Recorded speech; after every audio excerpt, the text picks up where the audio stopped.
लागि क्रमबद्धता सामाजिक न्याय सहितको समृद्धिको तत्कालीन लक्ष्य सबैको आम सहमति जस्तो देखिए पनि ऐतिहासिक राजनैतिक परिवर्तनको निर्देशन समाजको आवश्यकता र जनताको अपेक्षा अनुसार समृद्धिले गुणात्मक फड्दो मार्न सकेको देखिँदैन। त्यसैले व्यवस्था बदलियो, अवस्था बदलिन सकेन भन्ने परिस्थिति देखा परेको छ। तसर्थ हाम्रो पार्टी नेकपा माओवादी केन्द्र विकास र समृद्धिको सुस्त र सीमित मात्रात्मक प्रकृतिको परम्परागत गतिको निरन्तरतालाई तोडेर समृद्धिको गुणात्मक फड्को मार्न चाहन्छ। यस निर्वाचनमा हाम्रो मुख्य लक्ष्य र प्रतिबद्धता नै समृद्धिको लागि क्रमबद्धता हो। हाम्रो सम्पूर्ण नीति, कार्यक्रम र आचरण यसैमा केन्द्रित रहनेछ। विद्यमान संरचना, राज्य सञ्चालन प्रणाली, नीति र कार्यक्रम र व्यवहार जनताले अपेक्षा गरेको र हाम्रो लक्ष्य अनुसारको विकास र समृद्धि हासिल हुन नसक्ने भएकोले यसका लागि पार्टीले संरचनात्मक परिवर्तनमा जोड दिनेछ। यस अन्तर्गत शासकीय स्वरूप र निर्वाचन प्रणाली परिवर्तन गरिनेछ। राज्य पुनर्संरचना आयोग गठन गरी स्वायत्त, संरक्षित र विशेष क्षेत्रको व्यवस्था गरिनेछ। कानुन निर्माण, अधिकार सूची परिमार्जन तथा वित्तीय संघीयता कार्यान्वयन मार्फत संघीयतालाई सबल बनाइनेछ। उच्च स्तरीय आयोग गठन गरी प्रशासन संयन्त्रको पुनर्संरचना गरिनेछ। न्यायपालिकाको संरचनामा सुधार गर्ने जस्ता कार्यहरू अघि बढाइनेछ। यसका लागि आवश्यकता अनुसार संविधान संशोधन गर्न पहल गरिनेछ। देशमा लामो समयदेखि भोग्नु परेको बेरोजगारी, बढ्दो आयात र उच्च व्यापार घाटा, न्यून पुँजीगत खर्च जस्ता समस्या समाधान गर्ने कार्य साधारण प्रयासबाट मात्रै सम्भव नहुने हुँदा यसमा क्रम भङ्ग गर्नका लागि राष्ट्रिय रोजगार प्राधिकरण, राष्ट्रिय व्यापार प्राधिकरण तथा राष्ट्रिय विकास आयोजना कार्यान्वयन प्राधिकरण जस्ता नयाँ संरचना निर्माण गरिनेछ। प्रक्रियामुखी नभई नतिजामुखी मोडेलमा सञ्चालन गरिने यस्ता संरचनामा सम्बन्धित क्षेत्रका विद्यमान संरचना समाहित गरिने भएकोले यसबाट राज्यको व्यवहार वृद्धि हुने छैन। साथै सङ्घीय संरचना अनुसार नै यी संस्थाहरूले आफ्नो तहमा काम गर्नेछन्। कृषि क्षेत्रको रूपान्तरण, औद्योगिकरण, पर्यटन प्रवर्धन, जलस्रोत सहित दिगो पूर्वाधार विकास, वित्तीय क्षेत्रको सुधार तथा सम्मानजनक रोजगारीका लागि तय गरिएका कार्यक्रमहरूको प्रभावकारी कार्यान्वयनबाट 2 अङ्कको आर्थिक वृद्धि हासिल हुने आधार तयार गरिनेछ। सर्वसुलभ गुणस्तरीय शिक्षा, सबैका लागि सर्वसुलभ गुणस्तरीय स्वास्थ्य, सबैका लागि गुणस्तरीय शिक्षा, समानता र समानुपातिक समावेशिता, उत्पीडित र पछाडि पारिएको समुदायको उत्थान र सबल सामाजिक प्रणाली निर्माण अन्तर्गतका कार्यक्रमहरूको सफल कार्यान्वयनबाट सामाजिक रूपान्तरणको क्षेत्रमा उल्लेखनीय उपलब्धि हासिल हुनेछ। सामुदायिक र सामूहिक संस्थाहरूको भूमिका, सामूहिक उत्पादन, विकासका कार्यमा सुरुदेखि सहभागिता मार्फत विकासको प्रतिफलको न्यायपूर्ण वितरण, आम नागरिकको हित र सुविधासँग सम्बन्धित सबै रणनीतिक महत्त्वका क्षेत्रमा राज्यको लगानी र नियमन तथा सामाजिक रूपान्तरणका कार्यक्रमहरूबाट समाजवाद उन्मुख दिशामा अघि बढ्न प्रत्यक्ष सहयोग मिल्नेछ। नेकपा माओवादी केन्द्रको मूल नेतृत्वमा ऐतिहासिक परिवर्तनहरू सम्भव भएको हो। देशलाई लोड सेडिङ मुक्त बनाउने, ठुला विकास आयोजनाहरूको कार्यान्वयनलाई तीव्रता दिने, राष्ट्रिय मुद्दाहरूमा विभिन्न शक्तिहरूलाई एकता प्रक्रियामा ल्याउने र प्रतिगमनलाई परास्त गर्ने जस्ता कार्यमा माओवादी पार्टीले निर्वाह गरेको भूमिकाबाट समेत देशमा राजनैतिक निकास र फड्कोपूर्ण विकासको लागि नेकपा माओवादी केन्द्र नै आवश्यक छ भन्ने स्थापित भएको छ। 2074 को प्रतिनिधि सभा तथा प्रदेश सभा निर्वाचनमा तालमेल गरी निर्वाचनपछि नेकपा माओवादी केन्द्र र नेकपा एमालेको बीचमा पार्टी एकीकरण गरिएको थियो। नेपाली जनताको अपार समर्थनबाट सङ्घमा करिब 2/3 र 7 मध्ये 6 प्रदेशमा बहुमतको कम्युनिस्ट सरकार बनेको अवस्थामा समृद्ध नेपाल र नयाँ मोडेलको समाजवाद निर्माण गर्ने महान अवसर पैदा भएको थियो। तर तत्कालीन प्रधानमन्त्रीले संसद विघटन गरी संविधान विरोधी प्रतिगमनका कदम चालेकाले प्रतिगमन विरोधी सङ्घर्षमा सामेल हुन सक्ने सबै शक्तिहरूलाई गोलबन्द गरी सङ्घर्ष गर्ने क्रममा 5 दलीय गठबन्धन बन्न पुगेको हो। प्रतिगमन विरोधी सङ्घर्षको क्रममा जन्मेको गठबन्धन अहिले आसन्न निर्वाचनमा पनि तालमेल गर्ने निर्णयसहित अघि बढेको छ।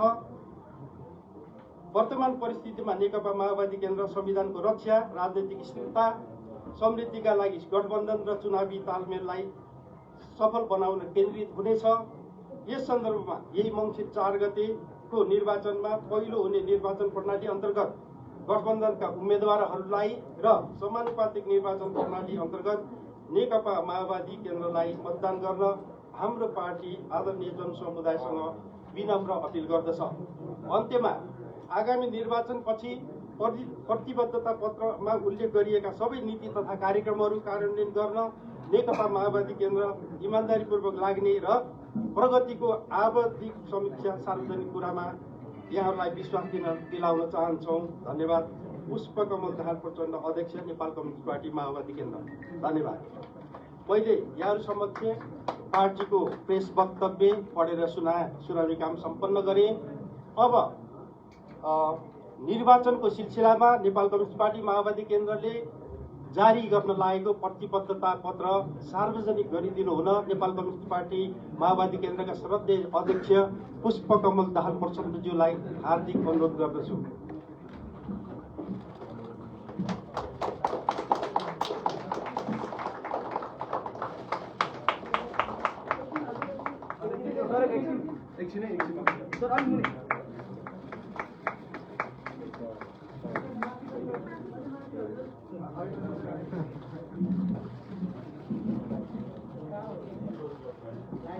बायाँ हात अलिकति माथि।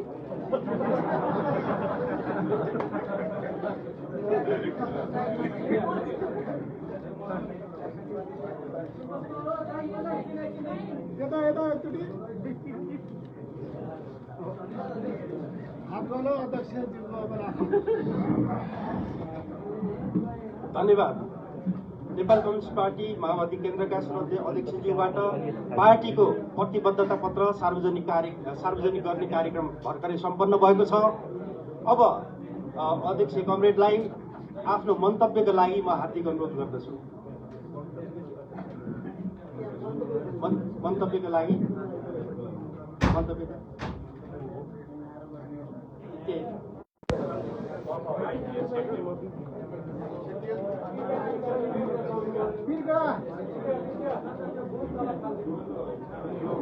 फालिदिनु भन्ने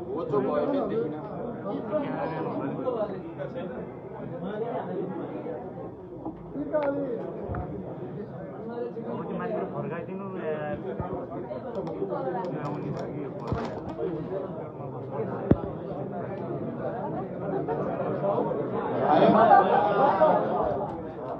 मुस्कान सहित आयो। धन्यवाद। हाम्रो पार्टीका केन्द्रीय समितिका वरिष्ठ उपाध्यक्ष, सबै पदाधिकारी र केन्द्रीय समितिका सहयोगका कमरेडहरू र यो हामीले प्रतिबद्धता पत्र भन्ने गरेका छौँ। घोषणा पत्रकै अर्को नाम भने पनि हुन्छ।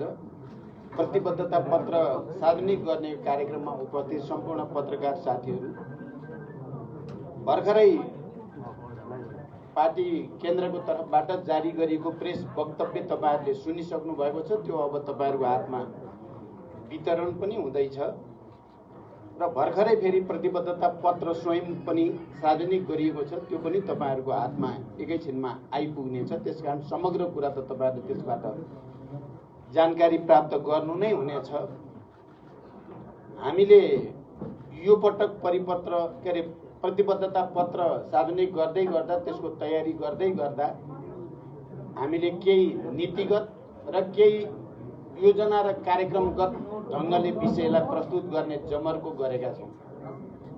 नीतिगत विषयमा माओवादी केन्द्र मात्रै त्यस्तो पार्टी हो जसले यो संविधानलाई निरन्तर सुधार परिमार्जन गर्न आवश्यक छ भन्दै संविधान सभाबाट संविधान जारी हुने बेलामा नै हामीले आफ्ना रिजर्भेसनहरू भोलिका दिनमा यी विषयहरूमा सुधार आवश्यक छ, तर तत्कालको शक्ति सन्तुलनको अवस्थालाई हेरेर र संविधान जारी गर्नुपर्ने ऐतिहासिक आवश्यकतालाई हेरेर हामीले केही सहमति समझदारी गरे पनि भोलिका दिनमा हामीले नीतिगत रूपमा केही सुधार गर्नै पर्दछ। तपाईहरुलाई थाहै छ, हामीले शासकीय स्वरूपको बारेमा पनि त्यति बेलै राखेका थियौँ।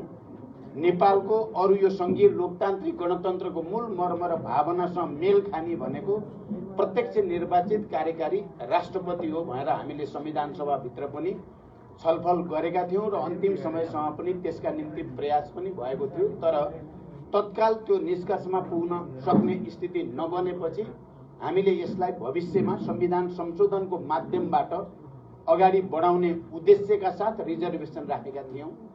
त्यसै गरी निर्वाचन प्रणाली पनि सङ्घीय लोकतान्त्रिक गणतन्त्र समावेशी लोकतन्त्र भनौँ, यसको मर्म र भावनासँग मेल खाएको छैन।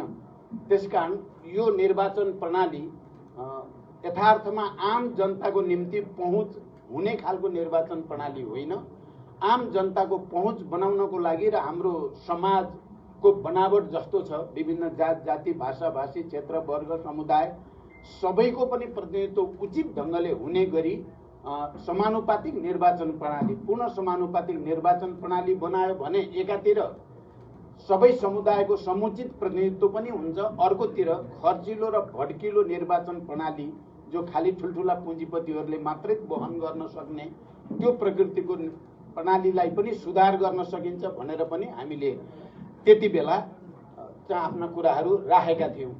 त्यसको साथै हामीले यद्यपि सङ्घीयतामा जाने निर्णय भइसकेपछि संविधानमा एउटा व्यवस्था पक्कै पनि गरिएको छ, 7 प्रदेशको व्यवस्था र साथसाथै त्यो प्रदेशभित्र पनि क्लस्टर मिलेका एरियाहरू जहाँ निश्चित समुदायको बसोबास छ त्यस्ता क्षेत्रहरूलाई स्वायत्त क्षेत्रको रूपमा या विशेष क्षेत्रको रूपमा या संरक्षित क्षेत्रको रूपमा चाहिँ निर्माण गरेर जाने भन्ने संविधानमा त उल्लेख गरियो, तर कानुन बनाएर त्यसलाई कार्यान्वयन गर्ने काम अहिलेसम्म हुन सकेको छैन। हामीलाई लाग्छ यो सङ्घीयताको मर्म र भावना अनुसार यो परिवर्तन जसलाई हामीले युगान्तकारी परिवर्तनको रूपमा परिभाषित गरेका छौँ सङ्घीय लोकतान्त्रिक गणतन्त्र र समावेशी लोकतन्त्रलाई, त्यो अनुसार स्वायत्त क्षेत्र, विशेष क्षेत्र र संरक्षित क्षेत्रको रूपमा हामीले त्यस्ता इकाइहरू गठन गर्यो भने आम जनताले राज्यमा आफ्नो अपनत्व महसुस गर्ने र सबैको सहभागिता सुनिश्चित हुने कुरालाई पनि हामीले यो पटक अलिकति सुधार गर्नुपर्छ भन्ने हामीले ठानेका छौँ। त्यस्तै गरी हामी कहाँ एउटा कुरा राजनैतिक परिवर्तन चाहिँ हुने, तर त्यो राजनीतिक परिवर्तन अनुकूल प्रशासनमा सुधार या अन्य प्रणालीमा सुधार जति आवश्यक हुन्थ्यो त्यो सुधार नहुने गरेका कारणले पनि केही वर्षपछि राजनीतिक प्रणालीप्रति राजनीतिक सिद्धान्तप्रति नै मानिसहरूमा केही नयाँपनको अनुभूति नहुने गरेको पनि छ। त्यसकारण हामीले यो पटक चाहिँ संरचनागत सुधार गर्नको लागि उच्च स्तरीय प्रशासन सुधार आयोग गठन गरी कर्मचारी तन्त्रलाई रूपान्तरण गर्ने, स्वतन्त्र निष्पक्ष र जनताप्रति उत्तरदायी न्यायपालिकाको व्यवस्थापन गर्न, न्यायपालिकाको पुनर्संरचना गर्ने, उच्च स्तरीय सम्पत्ति छानबिन आयोग, किनकि यो सुशासनको कुरा निकै गम्भीर प्रश्न बनेको हामी सबैले महसुस गरेकै कुरा छ। त्यसको निम्ति हामीले उच्च स्तरीय सम्पत्ति छानबिन आयोग गठन गरी 2047 सालपछि सार्वजनिक लाभको पदमा रहेका सबैको सम्पत्ति छानबिन गर्ने र उचित कारबाही गर्ने भन्ने कुरालाई पनि हामीले ठोस रूपमा नीतिगत रूपमा नै अगाडि सारेका छौँ।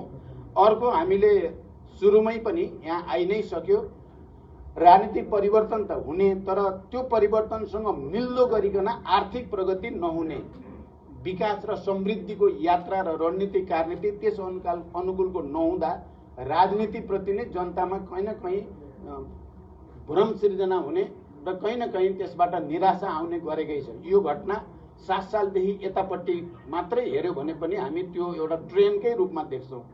यो पटक तपाईँहरूले सायद नोट गर्नुभएको होला, मैले सार्वजनिक समारोहहरूमा बोल्दा या अन्तर्वार्ताहरूमा तपाईँहरूसँग कुराकानी गर्दा पनि मैले भनेको छु, अहिले अबको हाम्रो मुख्य काम भनेको आर्थिक क्रान्ति, आर्थिक समृद्धि या सुशासन र समृद्धि नै हो। र मैले त आफ्नो तहबाट चाहिँ बोल्दा मैले आफ्नो बाँकी जीवन अब सम्पूर्ण रूपले नेपालमा आर्थिक समृद्धिको निम्ति, विकासको निम्ति केन्द्रित गर्ने कुरा गर्दै आएको छु र हाम्रो प्रतिबद्धता पत्रमा पनि त्यसरी नै एउटा क्रम भङ्ग गर्ने सामान्य सुधारको तरिकाले यो हुनेवाला छैन।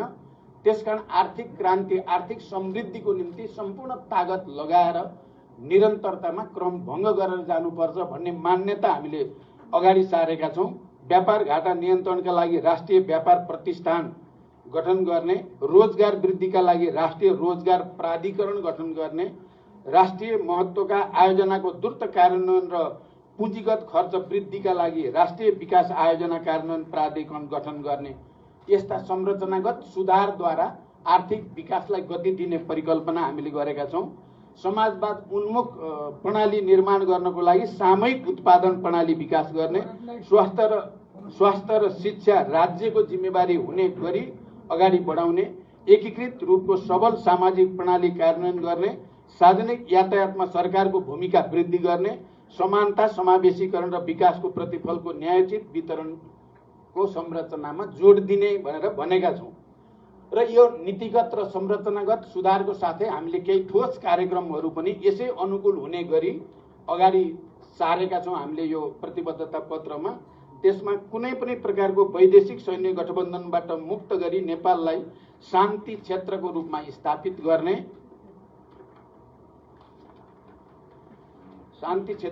स्थापित गर्ने, दुई अङ्कको आर्थिक वृद्धिको आधार निर्माण गर्ने, कृषि र किसानलाई केन्द्रबिन्दुमा राख्ने, कृषि योग्य जमिन बाँझो राख्ने स्थितिको अन्त्य गर्ने, जग्गा एकीकरण, चक्लाबन्दी र सामूहिक खेती मार्फत कृषि उत्पादन वृद्धि गर्ने, बाली लगाउन अघि नै कृषि मल खेतबारीमा पुग्ने व्यवस्था गर्ने, माटोमा प्राङ्गारिक तत्त्व बढाउन बायोचारको उत्पादन र प्रयोगलाई प्रोत्साहन दिने, रासायनिक मलको उपयोग कम गर्दै जैविक प्राङ्गारिक मल उत्पादन र प्रयोग बढाएर लैजाने, जैविक खेतीलाई योजनाबद्ध रूपले प्रोत्साहन गर्ने, वैज्ञानिक भूमि सुधारलाई अगाडि बढाउने, कृषि उत्पादनको समर्थन मूल्य तोकी कृषि उपजको उचित मूल्य प्राप्त गर्ने सुनिश्चित गर्ने, प्रत्येक प्रदेशमा 2टा आधुनिक औद्योगिक केन्द्र निर्माण गर्ने, हरेक पालिकामा 1 औद्योगिक ग्राम निर्माण गर्ने, वैदेशिक रोजगारीबाट फर्किएकाहरूलाई उद्यममा लगाउने विशेष सहयोग र छुटको वातावरण तयार पार्ने, सरकारी कार्यालयहरूमा नेपालमै उत्पादित स्वदेशी वस्तु उपलब्ध हुने हदसम्म त्यसकै प्रयोगलाई अनिवार्य बनाउने, राष्ट्रिय गौरवका आयोजना, उत्पादनमा आधारित कृषि परियोजना, पर्यटन र औद्योगिक प्रतिष्ठानहरूमा 10 लाख युवाहरूलाई रोजगारीको वातावरण बनाउने, रोजगार प्राधिकरण अन्तर्गत 20 लाख युवा रोजगार र स्वरोजगार बनाउने, आगामी स्थानीय निर्वाचनसम्ममा विदेशमा रहेका नेपाली नागरिकहरूले आफू कार्यरत रहेको मुलुकबाट मतदान गर्न पाउने व्यवस्था मिलाउने, शिक्षालाई पूर्वाधार मध्ये प्रमुख पूर्वाधार मान्दै शिक्षामा लगानी गुणात्मक वृद्धि गरिनेछ। 5 वर्षमा 20% पुर्याउने हामीले लक्ष्य निर्धारण गरेका छौँ।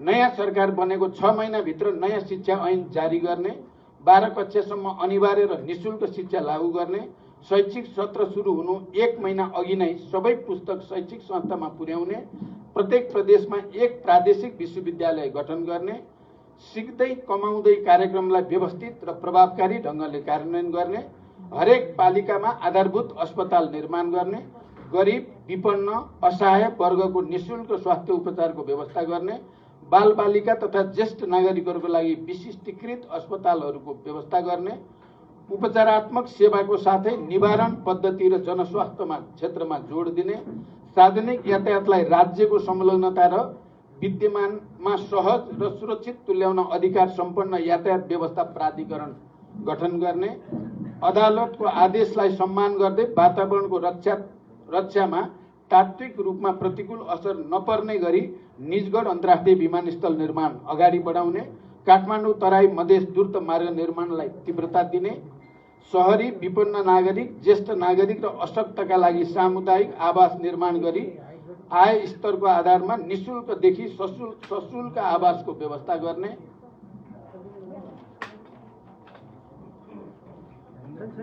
काठमाडौँ उपत्यका वरिपरिका जिल्लाहरू जोड्ने गरी चक्रपथ निर्माण गर्ने, फोहोर प्रशोधन व्यवस्थाको दीर्घकालीन योजना बनाएर लागू गर्ने, चुरे क्षेत्र संरक्षणको लागि त्यहाँ रहेका जोखिमपूर्ण बस्ती तथा अव्यवस्थित कृषिलाई वैकल्पिक स्थानमा व्यवस्थापन गर्ने, वातावरण मैत्री विकासको अवधारणा अघि बढाउने, हरेक पालिकामा वातावरण अधिकृत राख्ने, आदिवासी, जनजाति, मधेसी, मुस्लिम लगायतको समानुपातिक समावेशी प्रतिनिधित्वलाई सुनिश्चित गर्ने, प्रतिनिधि सभा तथा प्रदेश सभाको निर्वाचन क्षेत्र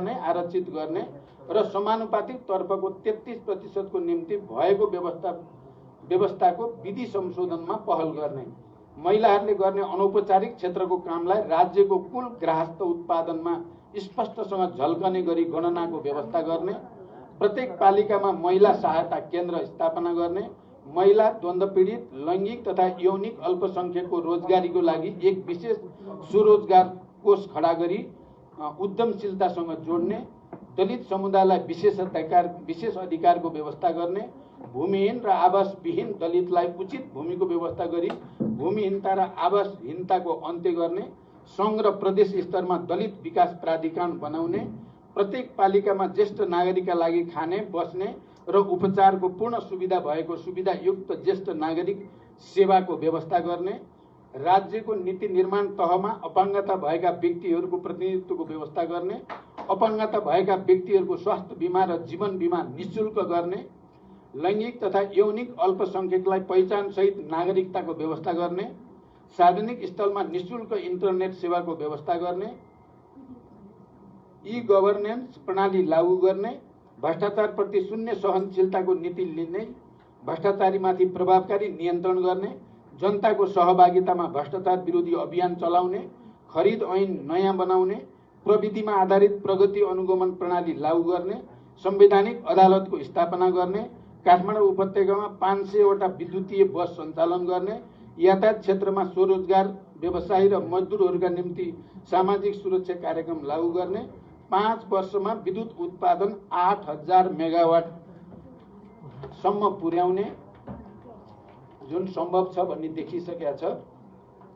सङ्घ प्रदेश र स्थानीय तहका सरकारी कार्यालयको लागि यातायातको साधन खरिद गर्नु परेमा विद्युतीय साधन खरिद गर्ने नीति लिने, 4000 मेगावाट विद्युत उत्पादन गर्न स्वदेशी पुँजी परिचालन गर्ने, नेपालको पानी जनताको लगानी हरेक नेपाली जलविद्युतको शेयर धनी कार्यक्रम सञ्चालन गर्ने, एक घर एक धारा कार्यक्रम लागू गरी सबै नेपालीको घरमा स्वच्छ खानेपानी पुर्याउने, चुरेको फेदी क्षेत्र आधारित भएर पूर्व पश्चिम नहर निर्माण गर्ने, नदी जोड योजना अघि बढाउन सर्वेक्षण प्रारम्भ गर्ने, आगामी 5 वर्ष डिजिटल क्रान्ति वर्ष बनाउन जोड गर्ने, रु 1 अरबको राष्ट्रिय विज्ञान प्रविधि तथा नवप्रवर्धन कोष स्थापना गर्ने, कर्मचारीको विज्ञान तथा प्रविधि सेवा छुट्टै निर्माण गर्ने, 5 वर्षभित्र हाइड्रोजन प्लान्ट स्थापना गर्ने भएर हामीले ठोस योजना र कार्यक्रम पनि यो प्रतिबद्धता पत्रमा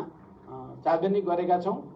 पत्रकार साथीहरू तपाईहरुले पक्कै पनि यति भनिसकेपछि बुझ्नुभयो माओवादी केन्द्रको अरूको भन्दा अलि भिन्न चाहिँ वैचारिक राजनैतिक ओरिएन्टेसन पनि छ, नीति योजना कार्यक्रम पनि छ।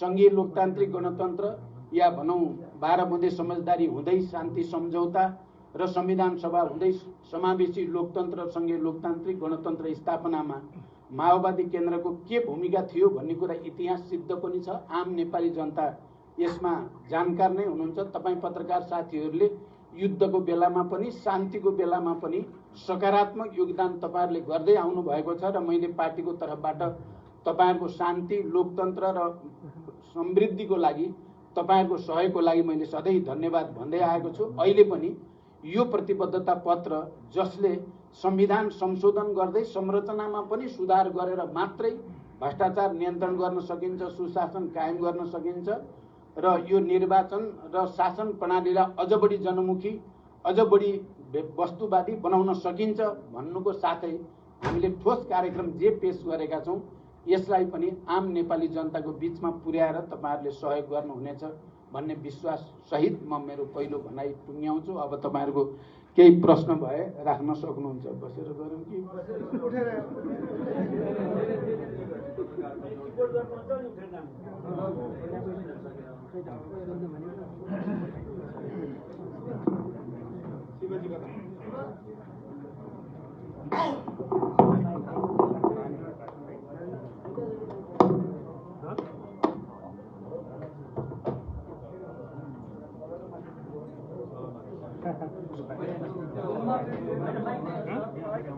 होइन त्यहीँ आएर गर्नुहुन्थ्यो होला नि।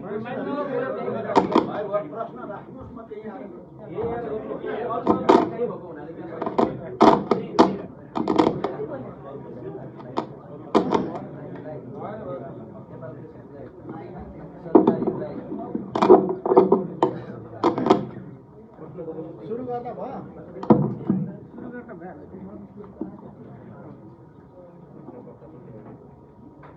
अध्यक्षज्यू, अब म नै सुरु गरौँ एउटा प्रश्न।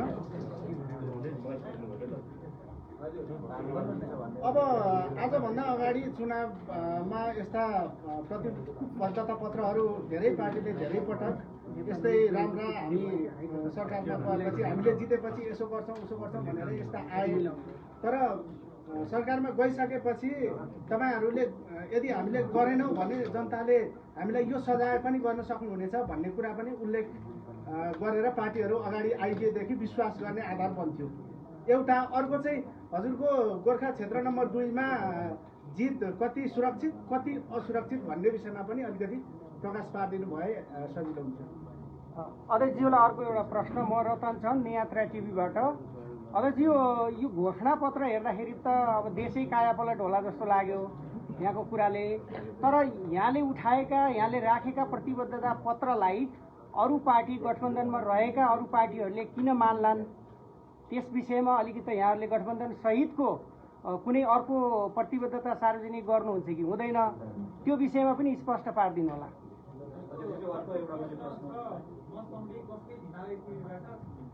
तपाईँहरूले जुन शासकीय स्वरूप र निर्वाचन प्रणाली परिवर्तन गर्ने भन्ने कुरा गर्नुभएको छ होइन, यो पहिलेदेखि ओपनली भन्दै पनि आउनु भएको थियो, अहिले घोषणा पत्रमा ल्याउनु भएको छ। तर अहिले माओवादी एक्लैले बहुमत आउँदैन यो स्पष्टै छ, किन भन्दा उम्मेदवारी गठबन्धन छ।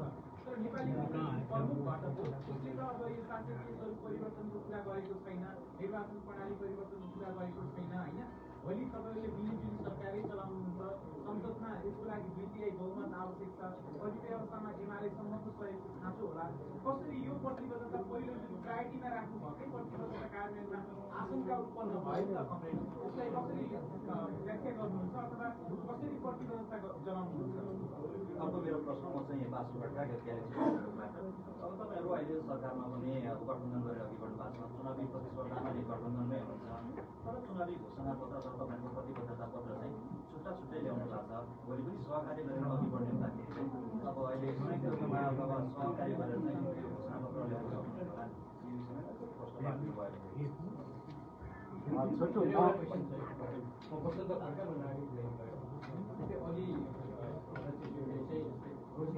विकासका सामूहिक उत्पादन प्रणाली लगायतका धेरै कुराहरू अब शान्ति प्रक्रियामा आएपछि प्रधानमन्त्रीको नेतृत्व गरेर या अरू हिसाबले सरकारमा सधैँ यो बेलामा चाहिँ हामीले यस्तो गऱ्यौँ, त्यही भएर आगामी दिनमा चाहिँ हामीले गर्न सक्ने हामी गर्न सक्छौँ भन्ने तपाईँले प्रश्न पार्नु भएन।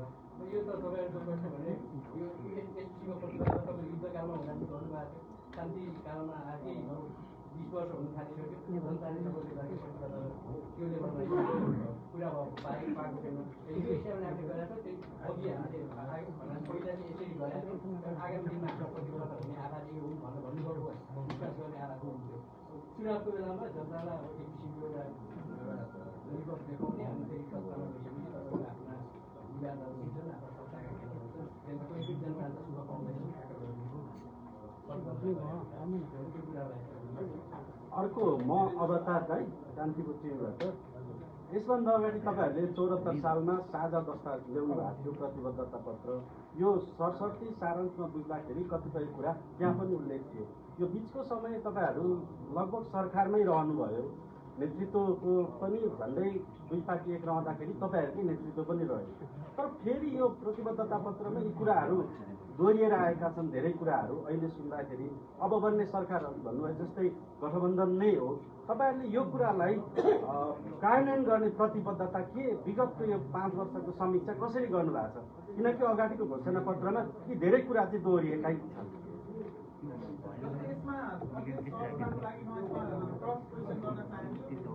पहिलो यहाँ प्रतिबद्धता के आशंका भयो भने तपाईँले पहिलो अर्को प्रतिबद्धता जनाउनु पर्ने भयो कि जुन यो म्यानिफेस्टोमा छैन। त्यो भनेको के भने हाम्रो गठबन्धन सरकार 5 वर्ष टिक्छ कि टिक्दैन, भोलि गएर तपाईँले अरूसँग गठबन्धन गर्नुहुन्छ कि गर्नुहुन्न, यो 5 वर्षको गठबन्धन यसमा कसरी ग्यारेन्टी गर्नु? त्यो सरकार टिक्यो भने मात्रै यी घोषणा पत्रमा रहेका कुराको कार्यान्वयनको सवाल त्यसपछि मात्रै आउनु भयो कि त्यस कारणले मैले प्रश्न गरेँ। नमस्कार है, म केशव जोशी प्राइम टेलिभिजनबाट। अध्यक्ष, तपाईँ शान्ति प्रक्रियापछि नेपाली राजनीतिको केन्द्रमै हुनुहुन्छ, मोटामोटी निर्णायक तहमै हुनुहुन्छ। तपाईँले के अनुभव गर्नुभयो अहिलेसम्ममा? कुन दलको नेतृत्वमा सरकार हुँदाखेरि के चाहिँ फरक हुँदो रहेछ कि तपाईँको नेतृत्वमा होस्, चाहे राजावादीको नेतृत्वमा, कङ्ग्रेसकोमा, एमालेसँग त तपाईँहरूले अब एकीकरणै गर्नुभयो, त्यो सफल भएन। भनेको कसको सरकारभन्दा के चाहिँ फरक हुँदो रहेछ? हामीले केही भिन्नता पाएनौँ, तपाईँको अनुभव के हो?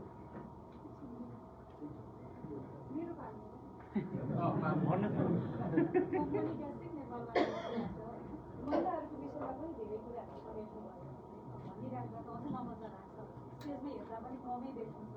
अनि त्यो भन्दै गरेको कुराहरू चाहिँ अब निर्वाचनपछि तपाईँहरूको घोषणा पत्रको पछाडि चाहिँ आज कतिको देख्न पाइन्छ, स्थान चाहिँ कतिको कम नगरपालिकामा मात्रै होइन कि अन्य क्षेत्रमा पनि जुन चाहिँ तपाईँहरूले नेतृत्व गर्दै आएका यो 1.5 वर्षसम्मको सरकार गर्नुपर्दाखेरिको विषय हो चाहिँ अब पछिको विषयमा चाहिँ त्यो एउटा। अनि जुन किसिमको घोषणा पत्र अहिले तपाईँहरूको प्रतिबद्धता पत्र सार्वजनिक गर्छ, त्यो हेर्दै जाँदा चाहिँ धेरै आम नागरिक म जस्ता आज युवा पिँढीहरूले चाहिँ धेरै आशा राख्ने प्रतिबद्धता पत्र देख्यो। तर कार्यान्वयन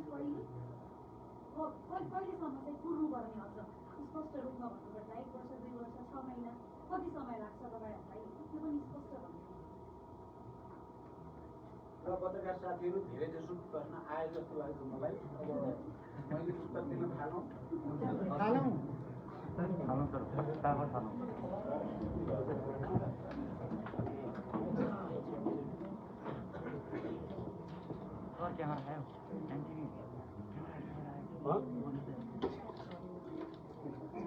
पत्रकार साथीहरू, तपाईँहरूलाई धन्यवाद। तपाईँहरूले उठाएका प्रश्न सबै आफैमा धेरै महत्त्वपूर्ण र सान्दर्भिक प्रश्नहरू नै तपाईँहरूले राख्नु भएको छ। अब मैले यसलाई कुन रूपमा राख्न उचित हुन्छ भन्ने ठानेको छु भने, हामीले पहिला पनि प्रतिबद्धता पत्र भनेर 74मा पनि राम्रै घोषणा गरेको, झन्डै झन्डै यी कुराहरू त्यति बेला पनि धेरै जसो थिए भनेर तपाईँहरूले राख्नु भएको छ। तपाईँहरूको कुरा साँचो हो। हामीले 74को निर्वाचनमा वाम गठबन्धन गरेर अगाडि जाँदै गर्दा पनि राम्रै घोषणापत्र तयार पारेको हो। त्यो घोषणापत्र तयार पार्नेमा हाम्रो भूमिका, माओवादी केन्द्रका नेताहरूको भूमिका धेरै नै महत्त्वपूर्ण थियो भन्ने कुरा तपाईँहरूको प्रश्नले पनि बतायो। अस्तिको र उस्तै छ भन्ने कुरा। तर यो विगतको चाहिँ दुर्भाग्य के भयो भने, घोषणापत्र र प्रतिबद्धता पत्र बनाउनेमा त हाम्रो महत्त्वपूर्ण रोल रह्यो, तर सरकार सञ्चालन गर्ने र त्यसको कार्यान्वयन गर्ने कुरामा हाम्रो भन्नुहुन्छ भने रोलै रहेन। बरु उल्टै पार्टीभित्रै चाहिँ हामीलाई आइसोलेट गर्ने, केही काम गर्न नदिने, बजेट निर्माणमा कुनै सरसल्लाह नहुने र एकाधिकारवादी ढङ्गले सरकार चल्न थालेपछि ती प्रतिबद्धता र घोषणाहरू कार्यान्वयन गरेको तहमा लैजान सकिएन। त्यसमा हामीले विगतमा हाम्रो तर्फबाट भएका कमीहरूको पनि हामीले आत्मसमीक्षा पनि गरेका छौँ। तपाईँहरूले यो प्रतिबद्धता पत्र पुरै पढ्दा देख्नुहुनेछ। हामीले इमान्दारिता साथ नै भनेका छौँ। हामीले धेरै उद्देश्य राखेका थियौँ, तर यो कारणले गर्न सकिएन। त्यसको सियर हामीले पनि लिएका छौँ र आउने दिनमा त्यस्ता कमीहरू दोहोरिन दिँदैनौँ भनेर पनि हामीले भनेका छौँ। त्यसकारण अब मैले पहिला भन्ने कुरा 74को र अहिलेकोमा फरक के छ भने, अहिले हामी आफैले प्रतिबद्ध पत्र तयार पनि पार्ने र आफै कार्यान्वयन गर्ने ठाउँमा छौँ भन्ने हाम्रो विश्वास छ। त्यसकारण यसलाई कार्यान्वयन गरिन्छ, म यो विश्वास तपाईँहरूलाई दिलाउन चाहन्छु। एकजना पत्रकार साथीले गोर्खाको कुरा पनि राख्नुभयो। बाइ द वे, म कहाँ सुरक्षित र कहाँ असुरक्षित भनेर म निर्वाचन क्षेत्रमा जाने गरेको छैन। म यतिका धेरै पत्रकार साथीहरू मार्फत नेपाली जनतासँग फेरि एकचोटि भन्न चाहन्छु, म रोल्पा र काठमाडौँमा चुनाव लड्दै गर्दा जनयुद्ध र जनआन्दोलनका भावनाहरूलाई एकताबद्ध गर्ने ऐतिहासिक उद्देश्यमा आधारित भएर त्यहाँबाट लडेको थिएँ। चुनाव जित्नको लागि मात्रै त्यहाँबाट लडेको थिएन। मधेस पहाड र हिमालमा कहीँ न कहीँ चाहिँ त्यहाँ विद्वेष पैदा हुन्छ कि भने जस्तो देखिएपछि म मधेस गएको थिएँ सिराहामा। त्यसो गर्नुको मेरो उद्देश्य चुनाव जित्नु मात्रै थिएन। मेरो उद्देश्य मधेस पहाड हिमाललाई एकताबद्ध गर्ने यो परिवर्तनको आन्दोलनको एउटा प्रमुख नेता हुनुको नाताले मैले मधेसी जनताको विश्वास जितेर राष्ट्रिय एकतालाई सुदृढ गर्ने भूमिका खेल्नुपर्छ भनेर गएको थिएँ। म चितवनमा आफ्नो गृह जिल्लामा एकचोटि जानु नै पर्छ, त्यहाँको जनताको अपेक्षा अनुसार म अन्तिममा चितवन गएँ र अहिले गोर्खा एउटा ऐतिहासिक जिल्ला जहाँबाट हामीले जनक्रान्तिको सम्पूर्ण तयारी र सुरुवात गरेका थियौँ, जहाँ म साह्रै युवा अवस्थामा अध्यापन गरेर गोर्खासँग गोर्खाली जनतासँग नजिकबाट परिचित हुने मौका पाएको थिएँ। त्यही ठाउँको पार्टी जनता बुद्धिजीवी गठबन्धनका साथीहरू सबैको आग्रहपछि र पहिला पनि मैले सोचेको थिएँ, पहिला 74मा पनि पहिला पनि गोर्खाको पार्टी र त्यहाँको साथीहरूले मलाई गोर्खा आउन त भनिराख्नुहुन्थ्यो। त्यसकारण मैले सुरक्षा र असुरक्षा हेरेर गोर्खा गएको होइन, गोर्खा गएर त्यहाँबाट यो समृद्धिको आर्थिक समृद्धिको एउटा नयाँ क्रान्तिको अभियान फेरि थाल्ने, हिजो जनयुद्धको जनआन्दोलनको जनक्रान्तिको अभियान थालेको ठाउँबाट नै आर्थिक समृद्धिको अभियान थाल्दा त्यो देशभरि देखिन्छ, सुनिन्छ, संसारले पनि सजिलै देख्छ भन्ने एउटा सङ्कल्पसहित म गोर्खा पुगेको हो। म हिजो र अस्ति 2 दिनसम्म तपाईँहरूले थाहा पाउनुभयो 44वटा साना साना भेटघाट कार्यक्रमहरू सम्पन्न भए। जनतामा निकै ठुलो उत्साह देखेको छु मैले। निर्वाचन परिणाम त जनताको उत्साह देखेपछि त्यो सुनिश्चित छ भन्ने कुरामा कसैको दुविधा नै छैन। मैले यति भने यो विषयमा। अब हामीले यहाँ निर्वाचन प्रणाली या शासकीय स्वरूप या संरचनागत सुधारको कुरा हामी एक्लैको त बहुमत आइहाल्ने स्थिति छैन, 2/3 त झन् आउने कुरै भएन। अनि गठबन्धनले मान्दैन भने तपाईँहरू यसलाई लागू कसरी गर्नुहुन्छ त, यो लागू हुन्छ भन्ने विश्वासको आधार के भनेर तपाईँहरूले राख्नु भएको छ।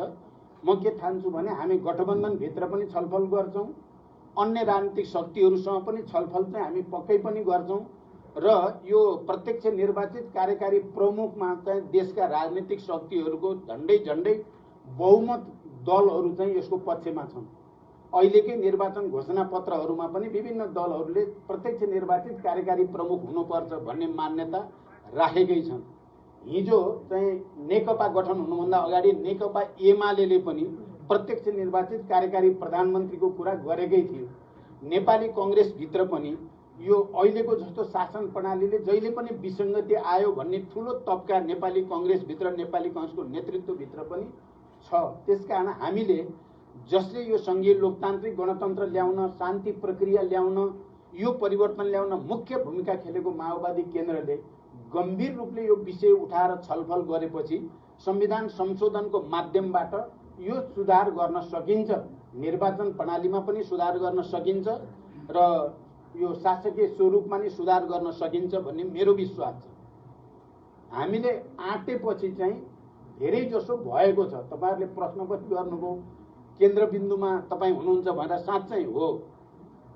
युद्ध, शान्ति, संविधान, सङ्घीय लोकतान्त्रिक गणतन्त्रको घोषणा, समावेशिता, समानुपातिकता, प्रतिगमन विरोधी आन्दोलन हरेकमा हामीले मनैबाट आँटेर अगाडि बढेपछि त्यो नेपालमा पुग्ने नै गरेको छ र यो कुरा पनि मलाई विश्वास छ गठबन्धनभित्रै छलफल गरेर एकअर्कालाई कन्भिन्स गरेर यो देशको निम्ति, लोकतन्त्रको निम्ति र आम जनताको हितको निम्ति आवश्यक छ भनेर कन्भिन्स गर्न सकिन्छ भन्ने मेरो विश्वास छ। यसमा तपाईँ पत्रकार साथीहरूले जसरी प्रतिगमन विरोधी आन्दोलन होस् या संविधान सभाबाट संविधान निर्माण गर्ने प्रक्रिया होस्, हरेकमा तपाईँहरूले जसरी सकारात्मक भूमिका खेल्नु भएको छ र जनमतलाई सकारात्मक बनाउन, परिवर्तनको पक्षमा बनाउन भूमिका खेल्नु भएको छ, अहिले पनि तपाईँहरूले पनि यो सुधार आवश्यक छ।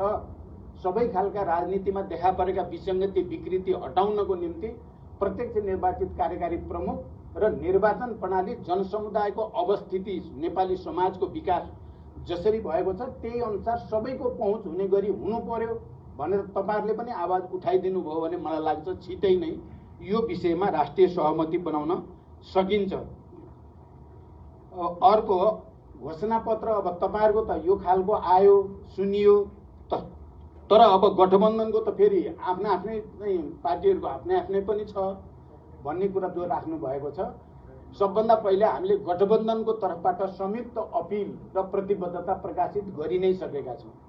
छोटो भए पनि त्यसमा सार संक्षेपमा अहिले गठबन्धनभित्र हाम्रो समझदारी के हो, सहमति के हो भन्ने कुराको जनतालाई आम रूपमा अपिल गरिएको छ र गठबन्धनलाई विजयी गराउनको निम्ति र हामी गठबन्धनले गर्ने काम यी हुन् भनेर सार संक्षेपमा ती कामहरू सबभन्दा पहिला गरिसकिएको छ र त्यसपछि प्रत्येक पार्टीका आफ्ना विचार छन्, आफ्ना सिद्धान्त छन्, आफ्ना मूल्य मान्यता छन्, आफ्ना कार्यक्रम छन्। त्यसअनुसार नेपाली कांग्रेसले पनि आफ्नो घोषणापत्र जारी गरेको छ र अरू पार्टीहरूले पनि आजै पनि मैले देख्दै थिएँ एकीकृत समाजवादीले नै जारी गरे, सायद अरू पार्टीले नै गरेका छन्। त्यसमा चाहिँ फेरि प्रत्येक पार्टीका आफ्ना प्रतिबद्धता, आफ्ना विचार, आफ्ना मूल्य मान्यता जो जनताले थाहा पाउन जरुरी छ।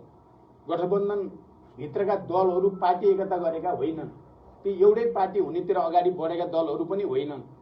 ती एउटा निश्चित ऐतिहासिक आवश्यकता, राष्ट्रिय आवश्यकताद्वारा गठबन्धनमा आबद्ध भएका हुन्। तपाईहरुलाई यो कुरा प्रष्ट थाहा छ। हामीले संविधानको रक्षा, लोकतान्त्रिक गणतन्त्र र संघीयताको रक्षा र राष्ट्रको रक्षाको मुख्य उद्देश्यमा गठबन्धन गरे हो। त्यसमा हाम्रो अहिले पनि सहमति छ। तर माओवादी केन्द्रको विचार, सिद्धान्त, मूल्य, मान्यता र अरू पार्टीका आफ्ना विचार, मूल्य, मान्यता पनि नेपाली जनताले थाहा पाउनु पर्छ र मतदान गर्दा जनताले त्यो कुरा बुझेर आत्मसात गरेर विवेक प्रयोग गरेर मत हाल्ने अधिकार जनताको छ। जनताको त्यो अधिकारलाई हामी गणतन्त्र भन्यौं, लोकतन्त्र भन्यौं, समावेशी समानुपातिक भन्यौं। यो देशका मधेसी, आदिवासी, जनजाति, दलित, महिला, मुस्लिम सबैलाई पहिचान चाहियो, अधिकार चाहियो भन्यौं। सुरुमा हामीले त्यो भन्दा चाहिँ स्थापित भनिएका ठूला दलका कतिपय नेताहरूलाई बिल्कुल मन परेको थिएन र यो असम्भव देखिन्थ्यो। तर हामीले भन्दै गयौं, त्यसको निम्ति पहल गर्दै गयौं। अन्ततः ती सबै विषयमा राष्ट्रिय सहमति बन्यो। माओवादीले हिजो बडो ठूलो दुःख कष्ट झेलेर ठूलो त्याग र बलिदानको बीचबाट उठाएका सबै मुद्दा राष्ट्रिय सहमतिका मुद्दा बन्यो र देश संविधान सभामा नि गयो, संघीय लोकतान्त्रिक गणतन्त्र र समानुपातिक लोकतन्त्रमा पनि गयो भने यी विषयहरू पनि अहिले माओवादीले धेरै विचार गरेर उठाएको हो। पत्रकार साथीहरू, यो त्यति हचपचमा एउटा चुनावमा फालिहालौं भन्ने बिल्कुलै होइन। हामी धेरै लामो समयदेखि समस्यातिर जाँदैछ है देश। फेरि यदि हामीले आर्थिक समृद्धिको नयाँ संरचना र नयाँ चाहिँ तपाईको कमिटमेन्ट, प्रतिबद्धता, नयाँ संरचना र नयाँ रणनीति बनाएर अगाडि गएनौं भने देश फेरि दुर्घटना पर्ने खतरा छ। हामीले प्रतिगमन विरोधी आन्दोलनको बेला नजिकबाट आफ्नो त्यो स्थिति देख्यौं, भोग्यौं। त्यसकारण हामीले गम्भीर समीक्षा गरेर यो कुरा अगाडि सारेका छौं। मलाई लाग्छ ढिलो छिटो 5 वर्ष लाग्दैन, एकाध वर्षभित्र यसमा राष्ट्रिय सहमति हुन्छ, देश संरचनागत सुधारमा जान्छ अनि भ्रष्टाचार नियन्त्रणको निम्ति कडा कानुनहरू बन्छन्। र यहाँ हामीले भन्यौं सबै प्रमुख प्रधानमन्त्रीदेखि 47 साल यता भएका सबै मुख्य सचिव, विशिष्ट श्रेणीका कर्मचारीदेखि राजनीतिक नेतादेखि सबैको सम्पत्ति छानबिन गर्ने उच्च स्तरीय शक्तिशाली आयोग बनोस्, त्यसले चाहिँ कारबाहीको प्रक्रिया अगाडि बढाओस्। त्यहीबाट सुरु हुन्छ भ्रष्टाचार नियन्त्रण। नतर मुखले मात्रै भनेर संरचना भएन र त्यो कमिटमेन्ट भएन भने हुँदैन भन्ने उद्देश्यका साथ यो कुरा अगाडि सारिएको छ। म तपाईँ सबै पत्रकार साथीहरूलाई त्यो स्पष्ट गर्न चाहन्छु। अब पहिलेका काम र अब गर्ने विश्वास मैले अघि पनि भने, पहिलेको काममा पक्कै पनि हामी निर्णायक हुन सकेनौं, पाएनौं। हामीले घोषणापत्र निर्माणमा आफ्नो चाहिँ योगदान ठूलो गरे पनि त्यसको कार्यान्वयन गर्ने बेलामा हामीसँग त्यो चाहिँ अधिकार या त्यो नेतृत्व रहेन। हामी चाहन्छौं यो पटक त्यस्तो हुने छैन। हाम्रो गठबन्धन जो छ त्यो गठबन्धनले हाम्रा मूलभूत मागहरूलाई, सुधारका कुरालाई गठबन्धनले स्वीकार गर्नेछ, स्वीकार गर्ने बनाउन सकिन्छ भन्ने पनि मेरो विश्वास छ। र म तपाईहरुलाई यस सन्दर्भमा दुईटा कुरा म यो प्रतिबद्धता पत्रको पढेर सुनाउन आवश्यक ठाने। मैले अब के गरियो भनेर धेरै भन्न सकिन्छ, त्यो त बुकलेट पनि निक्लेको छ। म पहिलोचोटि प्रधानमन्त्री हुँदा के चाहिँ कामको सुरुवात गरिएको थियो, विद्युतीकरणलाई कसरी अगाडि बढाउन सोचियो, मध्य पहाडी लोकमार्ग निर्माणको चाहिँ अभियान कसरी लगियो, उत्तर दक्षिण कोरिडोर बनाउने कुरा कसरी लगियो भन्ने कुरा तपाईहरुलाई थाहा छँदैछ। त्यही प्रक्रियामा देश अगाडि बढिरहेको देख्छु मैले। मानिसहरूले यसलाई स्वीकृति दिन, स्वीकार गर्न अप्ठ्यारो लाग्छ होला, प्रचण्डको बेला भएको भनेर भन्यो भने त अप्ठ्यारो मान्ने मान्छे छन्, तर भएको त्यही हो। म अहिले खाली दुईटा प्यारा पढेर सुनाउँछु। अध्यक्ष कमरेड प्रचण्डको छोटो प्रधानमन्त्रीत्व कालमा पनि राजनीतिक समस्या समाधान र विकास निर्माणको क्षेत्रमा केही उल्लेखनीय कार्य हुन सके। खास गरी दोस्रो कार्यकालमा मधेस आन्दोलनलाई शान्तिपूर्ण अवतरण गराई छोटै समयमा पनि आर्थिक वृद्धि र सामाजिक विकासको आधार तयार गरियो। मुलुकलाई वर्षौंदेखिको लोड सेडिङबाट मुक्त जिल्ला गराइयो। काठमाडौँ निजगढ द्रुत मार्ग लगायतका ठूला आयोजनाहरूको निर्माण कार्य अघि बढाइयो। चीनसँग बेल्ट एन्ड रोड सम्झौतामा हस्ताक्षर गरियो। प्रधानमन्त्री स्वयंले निर्माणाधीन ठूला परियोजनाहरूको अनुगमन गर्ने, राष्ट्रिय गौरवका आयोजनाहरूको कार्यान्वयनको प्रभावकारी तुल्याउन प्रक्रियागत सुधार गर्ने जस्ता कार्य भए। यिनै पहलहरूको आधारमा चौथो त्रिवर्षीय योजनाले राखेको लक्ष्यभन्दा बढी आर्थिक वृद्धि हासिल हुन सक्यो, 7.5%। पहिलोचोटि 25 वर्षपछि यसबाट नेकपा माओवादीको नेतृत्व भएमा छोटो समयमा पनि विकास र समृद्धिको दिशामा धेरै उपलब्धि हासिल गर्न सम्भव छ भन्ने सिद्ध भएको छ। यो त दोस्रो कार्यकालको पहिलो कार्यकालको विद्युतीकरणको कुरा र मध्य पहाडी लोकमार्ग उत्तर दक्षिण कोरिडोरको परियोजना जो अगाडि सारिएको थियो र त्यो प्रक्रिया अहिले अगाडि बढेको हेर्नुभयो भने माओवादीको पालोमा छोटो समय नेतृत्व लिँदा पनि धेरै राम्रा काम भएका छन्। र म के भन्न चाहन्छु, मैले भन्ने पनि गरेको छु, सबभन्दा ठुलो कुरा, म 2 चोटि प्रधानमन्त्री 9 महिना मात्रै भए पनि त्यो 9 महिनामा तपाईँ कोही पत्रकारले भ्रष्टाचार यहाँ भयो भनेर लेख्न नि पाउनु भएन, भन्न नि पाउनु भएन, भन्ने ठाउँै दिएन। कहीँ कतै भ्रष्टाचार भएन। त्यही कारणले 7.5% आर्थिक वृद्धि दर हासिल भएको मैले बडो गर्वको साथ भन्ने गरेको छु। तपाईहरुले यो कुरा ध्यान दिनु होला। अर्को एउटा प्यारा भन्छु, नेकपा माओवादी केन्द्र मात्रै त्यस्तो पार्टी हो जो आफ्नो इतिहास, विगत र सफलतालाई बिर्सदैन, बरु गर्व गर्छ, तर वर्तमानलाई मुख्य ठान्दछ। हाम्रो पार्टी आफ्ना सकारात्मक गुण, चरित्र र सफलताहरूलाई दह्रो गरी पक्रँदै अघि बढ्छ। साथै हाम्रो पार्टी नै त्यस्तो पार्टी हो जो आफ्नो गल्ती, कमजोरी र अपर्याप्तताहरू विनम्रतापूर्वक स्वीकार गर्दछ, जनता सामु इमानदारीपूर्वक आत्मालोचना गर्छ र गल्ती कमजोरी सच्याउँदै एवं थप रूपान्तरित हुँदै अघि बढ्ने संकल्प गर्दछ। सामाजिक न्याय सहितको समृद्धिको तात्कालिक र मूल कार्यभार र समाजवाद निर्माणको रणनीतिक कार्यभार पूरा गर्न हाम्रो पार्टीले अध्यक्ष कमरेड प्रचण्डको नेतृत्वमा वैचारिक सांस्कृतिक रूपान्तरणको महाअभियानमा हिलिँदै अघि बढ्ने घोषणा 2078 सालमा सम्पन्न 8औं राष्ट्रिय महाधिवेशनबाट गरेको छ। तसर्थ नेकपा माओवादी केन्द्रबाट मात्रै देशले त्यस्तो नेतृत्व र निकास सम्भव छ भनेर भनिएको छ। यसमा हामीले गर्न खोजेका प्रयास, सकारात्मक प्रयासहरू र आफ्ना गल्ती स्वीकार गर्ने, कमजोरी भयो भने यहाँ कमजोरी भयो भनेर स्वीकार गर्ने र त्यसबाट शिक्षा लिने पार्टीको रूपमा पनि माओवादी केन्द्र छ भनेर प्रश्न गरिएको छ। साथीहरू, साँच्चै यो परिवर्तन जसले धेरै ठुलो सङ्घर्ष र बलिदान गरेर ल्यायो, यसको नेतृत्व उसैले गर्दा मात्रै देशले गति लिने हो। दुर्भाग्य कहीँ न कहीँ हामी पनि चुक्यौँ। म आफै पनि पार्टीलाई एकताबद्ध राख्न सकिनँ। यदि त्यो माओवादी जसरी 64 सालमा आएको थियो त्यो एकताबद्ध रहिराखेको राख्न सकेको भए, विभाजन नभएको भए, कतिपय गल्ती मैले गरेको छु त्यो कुरा तपाईहरुसँग मैले भन्ने पनि गरेको छु। पहिलोचोटि जसरी 12 बुँदे समझदारी विस्तृत शान्ति सम्झौतामा गिरिजाप्रसाद कोइराला र मैले सहमतिमा हस्ताक्षर गरेपछि एउटा नयाँ युग नै सुरु भएको थियो। मैले पहिलोचोटि गिरिजाबाबुलाई राष्ट्रपति बनाउन जोड गर्नु पर्थ्यो, मैले त्यसो गर्न सकिनँ।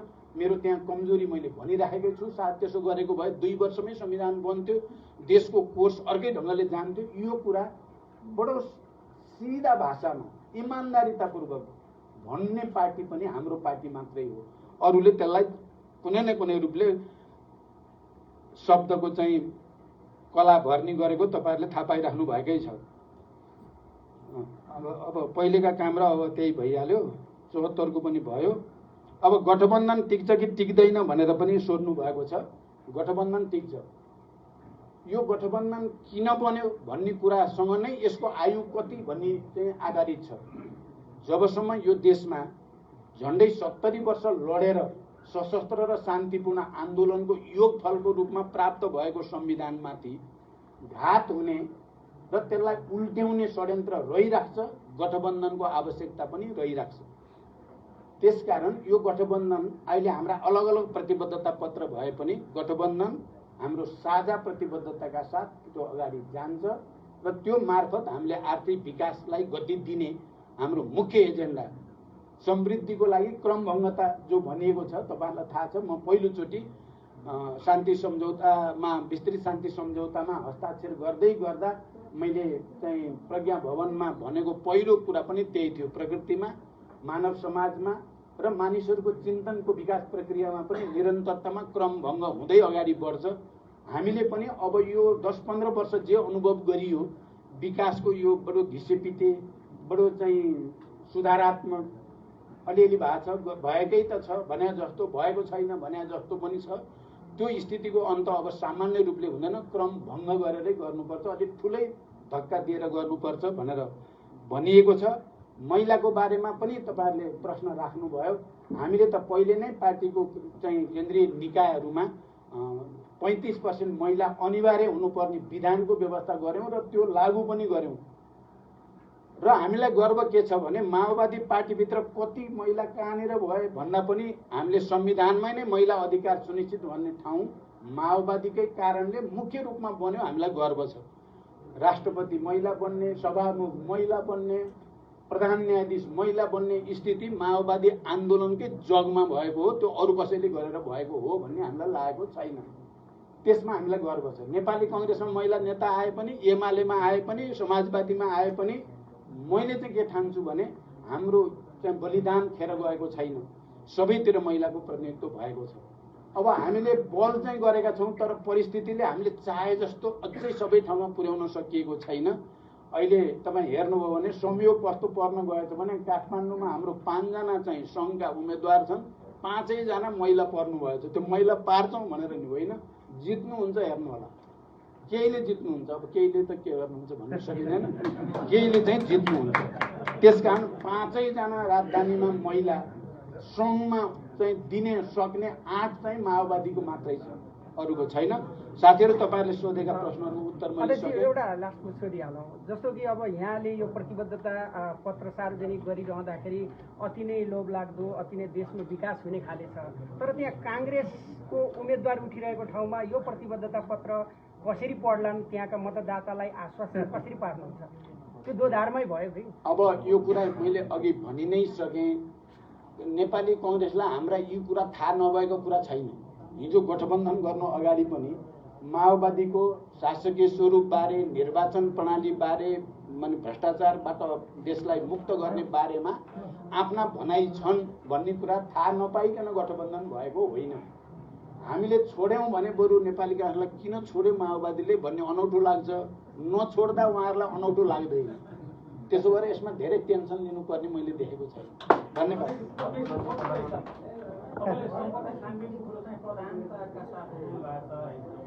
भ्रष्टाचार गरेकाहरूलाई कारवाही गर्ने घोषणा गर्नुभएको छ। तपाईँहरूकै मन्त्रीका कुरा गरौँ, उहाँको सम्पत्ति धेरै भयो र कोलममा अटाएन होला कि थोरै भएर भएको नि त, के देखाउँदा नि उयो नदेखाउँदा नि उयो भन्ने भयो, किन सार्वजनिक भयो? अब सबैको सार्वजनिक हुन्छ। हामीले यो हेर्नु होला। हामीले पार्टीका केन्द्रीय सबै सदस्यहरूको पनि सम्पत्ति चाहिँ सार्वजनिक गर्ने यहाँ प्रतिबद्धता गरेका छौँ, गराउँछौँ, समय तोकेरै गरेका छौँ हामीले। र हामीले जो कारबाहीको कुरा गरेका छौँ, मदेखि लिएर सबै प्रधानमन्त्री, सबै मन्त्रीहरू विशिष्ट श्रेणीका भनेको हुनाले यसको धेरै ठुलो अर्थ छ। तपाईँहरूको साथ भयो भने लागू हुन्छ। धन्यवाद है। अब चुनावपछि प्रधानमन्त्री